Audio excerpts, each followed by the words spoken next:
Hi, I'm Ron Paulk, and this is my humble office studio where I shoot a lot of these videos that I post on YouTube, the ones that are not shot down in the shop or out in the field. It's also where all of the videos are edited unless I'm traveling and then I'm editing in the field. So a lot happens here. I'm at my stand-up desk because I spend way too much time in front of the computer to be sitting down. I think it wouldn't be very good for my heart. What this video is about the gear that makes it all possible so that I can publish these YouTube videos. Now, for a long time, I have been shooting everything, most everything, with these Heroes, a couple of Hero 5s from GoPro and the Hero 6. But I've not been really happy with the quality of the video. I can't really see myself. I sort of have to just know that I'm there, and then when you go to edit, sometimes I'm a little bit off frame. And so I've wanted to get a better camera, a main camera, but I wanted to get a 4K camera, even though I put it out in 1080p. What I wanted to do was talk a little bit about the gear that goes on behind. One, I wanted the sound of these to be better. So quite a while ago, I bought this, years ago, I bought this Shure PC42. They don't even make them anymore. It's outdated now. But I was doing some homework because I'm just not happy with the sound. And the reviews, there were some great mics, and for a couple $100, and I was going to buy one. And this one came up again as well. If you want to spend a little bit more money and you want to get more professional quality, this one came up. Now, these are for USB mics, not XLR mics, which are another level because you have to have other adapters. Those are certainly the super high professional ones. So I played around with this morning, and hopefully it sounds better. It may be Camtasia that I'm capturing it with. It doesn't give me a lot of options to adjust the audio. Get a little better results when I edit in Premiere. But I don't use this mic a lot. Those are usually the ones from in the field. So anyway, hopefully I'll get the sound better for these. But I want to show you what I have coming. I've already ordered them. It's been a lot of homework, a lot of watching YouTube, learning from those professional or really high quality video guys and audio guys and gals on YouTube. Man, I like to teach woodworking, and sometimes I forget there's a lot of people out there that just want information. They don't know as much as me. I don't even think I know that much. You sort of when you've been at it for 30 years, you sort of forget all the little nuances. And so I love your questions to draw things out because I assume a lot. Well, on the other end of video, because I'm not a videographer other than videotaping myself, and so watching those videos and just gobbling it up, I'm so excited that people take the time to make those videos that I can learn. So anyway, I chose the camera. So I've been kind of a Canon guy since the late 70s, and even into video work. I've had video, all of my camcorders have been Canon, so I was going to go that way. And as I was doing my homework, I learned that I wanted a 1-inch sensor, and Canon has that. And so anyway, the Sony came out tops. They're multi-generations into their 1-inch sensor. They use it on a lot of different things. And so this one, I've seen the video quality, and it is hopefully going to make this better. This will primarily be used in the shop. The other thing with my camera gear, I got a long lens on now because I was out shooting birds. I've got a couple of these Sony A7R3s. Fantastic camera, takes fantastic video, but you really need to be behind the camera. This is for a camera operator, and I don't want the lens disconnects, and I don't want dust getting in these and changing lenses. Plus, like I said, I'm moving around, and there's no flip-up. Well, it's flip-up screen, but it doesn't let me look at it, so I can't really see where I'm at. And so really, I could get fantastic 4K video with this, but it's really not going to be like, I need a dedicated video camera, and the camcorder is still the best format for that when I'm doing. I'm going to get the Sony, I think the RX 100 Series 5 or 6, if they come out with it, to do more vlogging style. Again, it has the same 1-inch sensor, and so I'll get better quality than running around with the GoPros doing it. Although I love these and I'll continue to use them, But 1-inch sensor versus a sensor about the size of my fingernail makes a big difference in video quality, particularly when it comes to editing. Not only is video quality important, as I talked about with this, sound quality is important. So the other item I ordered to go with this camera, and again, a lot of homework and there's a lot of debate, but this is one of the higher quality ones. It's made by Sony. I chose Sony because it'll plug right into the camera and I can either use the wires or it will work through the dedicated hot shoe and provide power. But why I chose this one was it is a 2-channel receiver. Now, most of the time, I'm just going to use 1 channel and have the wireless mic on me. And this is an XLR type, so it's going to be better quality than those 3.5mm plug-in mics that I've had in the past, or that I still have. So I'm hoping that I can have more flexibility in adjusting the sound, maybe take some of the reverb out, the echoing I get in that big concrete shop. There's no way for me to hang panels and dampen sound in the shop like I'd like to. That'd be the best way to do it.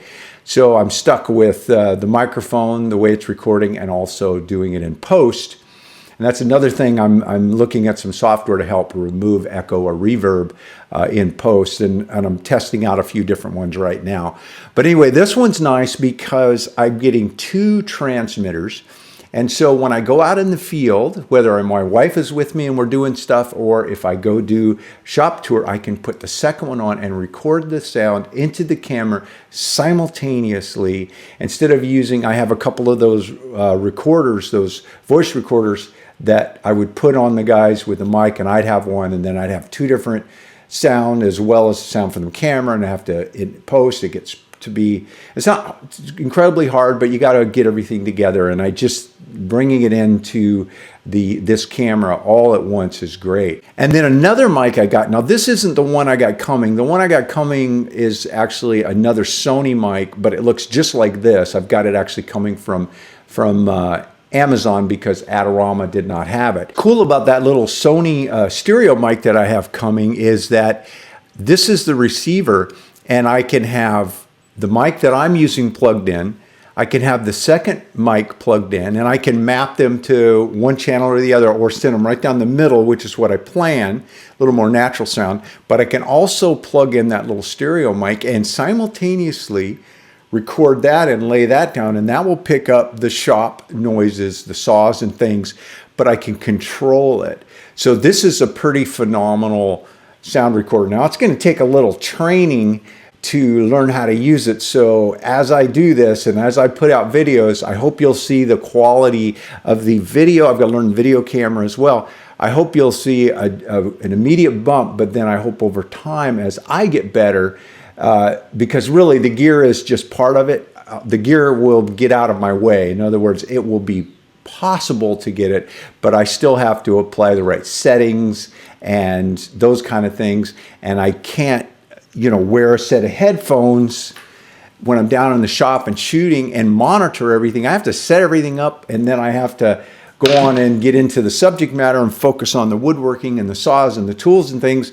And hopefully the gear is just going to follow along, but that'll be up to me getting everything set right. Speaking of learning, before I purchased the camera, I rented, and I say rent loosely, I purchased this training from Doug Jensen, but it's just a 6-month rental or a 2-month rental. But I've watched the whole thing, so I'm done with it. But basically, it was a master class on on 3 cameras, which are pretty much identical, just beginner, medium, and advanced. And so I got the one right in the middle, the NX80, and took this 5-hour master class and learned a ton of stuff. I took a lot of notes, a lot of settings for making it point and shoot, but not using the automatic features, because the automatic features, like with any camera, they don't do what you as the artist see and want to bring out. They just set average everything. So I'm able to go in and do some presets and set up the color space and the sharpening, all of those things. I can set them all up and then turn it on and have it record what I want. So I've learned a lot from this. I tell you, I think it was like $45, and I happened across this, and worth every penny. Like I said, I watched it once. I got a few months. I can go back after I get the camera. So I just love the internet because I could, people take the time and, like Doug Jensen stuff is incredibly professional and worth every penny. So hopefully that will help me get a jump start on the camera. Well, this video has been not about woodworking. I just wanted all of you to know that I'm trying to make, not trying, I am going to make the quality of the video, which includes the audio, better. I've got some other software, of course I already use the top end Adobe Premiere Pro. I still have more to learn. There's another class that just came out by F-Stoppers that I'm going to purchase. Even though I'm pretty advanced with it, you can always learn more. So I'm going to jump in and do a couple-hour class there to learn some cool techniques to make the videos more interesting and a little better cinematography. And obviously there's, like I said, there's other software that I'm looking at as well to just improve the sound quality. Hopefully get that reverb out. Can't guarantee I'll get it all. It's part of the nature of working in a room with 16-foot concrete ceilings and concrete walls and not being able to dampen that sound while I'm there. So anyway, back to just the fact that, this is about the gear that I'm using, and I'll continue to use the GoPros. I'll mount them on my chest. I'll mount them on the overhead boom and be able to hopefully give you the close-up stuff as well as the stuff with the main camera, and just be able to show you in better detail and hopefully a little better quality. Hey, if you enjoy my channel, be sure to subscribe, ring the bell so you know when I put up a new video. If you want to support the channel, you can obviously purchase a set of my plans from a link right here in the video, the awesome rolling toolbox, the workbench, the stand-up desk. And I highly recommend the stand-up desk. It's been fantastic. But also, you can use Ron's Amazon store, which is in the description of the video down below. And I curate, my wife does it for me, but it's tools that I actually use and that I like and that I would like to promote or say that, these are the tools that I use that you ask about, so here they are. If you purchase them there through Amazon, then you get the same Amazon price you'd get if you didn't use my link, but they share a little bit with us, which helps support the channel and me invest in this gear so that I can make your experience in watching my channel a little bit better. And don't forget, not only subscribing and ringing the bell and giving me a like and all of those cool things to promote the channel, but share it with somebody else. Hey, thanks for taking the time to watch. Have a great day.